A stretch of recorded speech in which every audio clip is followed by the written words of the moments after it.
NEET தேர்வில் நடந்த முறைகேடுகளுக்கு கண்டனம் தெரிவித்துள்ள ஜனநாயக தமிழ்நாடு அரசு டாக்டர்கள் சங்கம் மறுதேர்வு நடத்த வேண்டும் என கோரிக்கை விடுத்துள்ளது. ஜனநாயக தமிழ்நாடு அரசு டாக்டர்கள் சங்கத்தின் சென்னை மாவட்ட அவசர செயற்குழு கூட்டம் ஸ்டான்லி அரசு மருத்துவமனையில் நடைபெற்றது. பின்னர் செய்தியாளர்களிடம் பேசிய அச்சங்கத்தின் மாநில தலைவர் பாலகிருஷ்ணன், 14 மாணவர்கள் 720க்கு 720 மதிப்பெண்கள் எடுத்திருப்பது ஒட்டுமொத்த நீட் தேர்வில் நடந்த குளறுபடிக்கு சான்று என தெரிவித்தார். மருத்துவம் படிக்க வேண்டும் என்று அயராது உழைத்த மாணவர்களுக்கு இழைக்கப்பட்ட அநீதி இது என்றும் கூறினார். எவ்வளவு கஷ்டப்பட்டு ஒரு ஒரு வருங்கால மருத்துவ கல்வியோட வர்றாங்க. ஒரு இடத்துல மட்டும் ஒரே சென்டர்ல ஒரு 15 பேர் 720க்கு 720 மார்க் எடுக்கிறாங்க. அப்போ நீட் எக்ஸாம் என்பதுல குளறுபடி என்பது அது ஒரு சோற்றுக்கு ஒரு பானைக்கு ஒரு சோறு தான் படம்.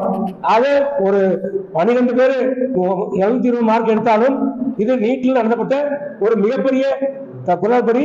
இது ஒட்டுமொத்த மருத்துவ மாணவர்களுக்கு இழைக்கப்பட்ட அநீதி. நீட் தேர்வை ரத்து செய்ய வலியுறுத்தி கோவை தெற்கு வட்டாட்சியர் அலுவலகம் அருகே போராட்டம் நடைபெற்றது.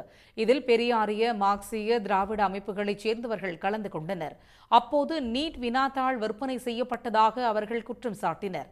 இதேபோல சென்னை நுங்கம்பாக்கத்தில் நீட் தேர்வு முறைகேட்டை கண்டித்து அகில இந்திய ஜனநாயக மாணவர் சங்கத்தினர் ஒன்றிய அரசுக்கு எதிராக கோஷங்களை எழுப்பி ஆர்ப்பாட்டத்தில் ஈடுபட்டனர். நீட் தேர்வில் வரலாறு காணாத ஊழல் அரங்கேறி உள்ளதாகவும் பாதிக்கப்பட்ட மாணவர்களுக்கு நீதி வழங்கும் வகையில் குழு அமைத்து விசாரிக்க வேண்டும் என்றும் அவர்கள் கோரிக்கை விடுத்தனர்.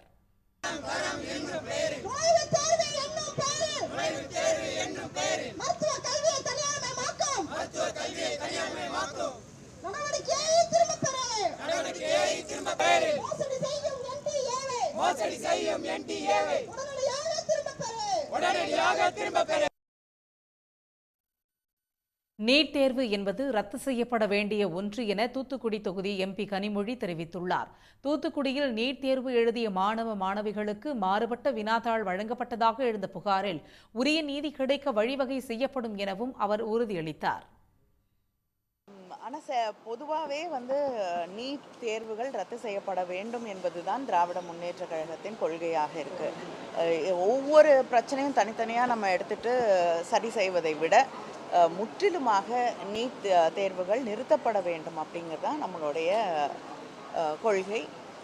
ஆனால் அதுக்கான முயற்சிகளை முதலமைச்சர் அவர்கள் செய்து கொண்டிருக்கிறார்கள். ஆனால் இங்கே நடந்திருக்கக்கூடிய பிரச்சனைக்கு நிச்சயமாக ஏதாவது ஒரு வழியிலே அங்கே பாதிக்கப்பட்ட மாணவர்களுக்கும் பெற்றவர்களுக்கும் நியாயம் கிடைப்பதற்கு வழிவகை செய்யும்.